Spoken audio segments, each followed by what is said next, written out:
Comment se porte le marché de l'immobilier dans le Pays de Bitche? Alors le marché de l'immobilier, il y a deux choses, il y a les transactions et il y a la location.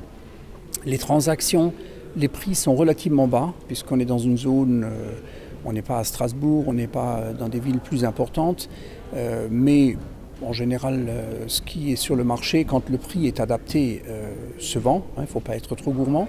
Concernant la location par contre, le maître mot c'est il faut que le logement soit correct. Parce que si un locataire a le choix entre plusieurs logements, il est évident qu'il va choisir celui qui est le mieux refait. Et alors il y a un deuxième point qui est très important actuellement, c'est l'isolation thermique. Et dans ça commence déjà l'année prochaine ou dans 2 ans, certains logements, certaines classes thermiques ne pourront plus être données en location puisqu'il faut impérativement être protégé. C'est-à-dire qu'il ne faut plus de passoire thermique, comme on appelle ça. Donc ça part d'un bon sentiment. Il faut faire des travaux et surtout lorsqu'on rénove un appartement ou une maison, il faut avoir ça comme point numéro 1, la rénovation énergétique qui est très importante. Quelles sont les difficultés auxquelles sont confrontés les propriétaires? Alors la difficulté numéro 1, c'est l'impayé. Ça c'est vraiment la base.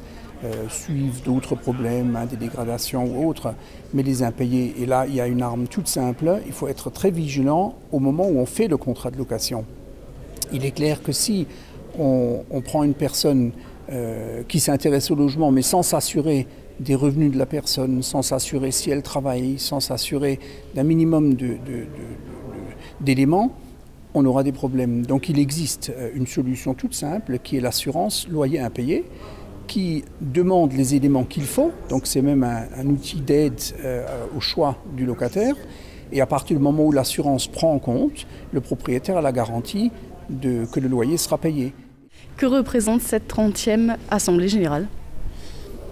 Alors, déjà une chose, c'est que nous sommes pérennes, c'est-à-dire que nos adhérents sont très contents d'avoir des réponses à leurs questions.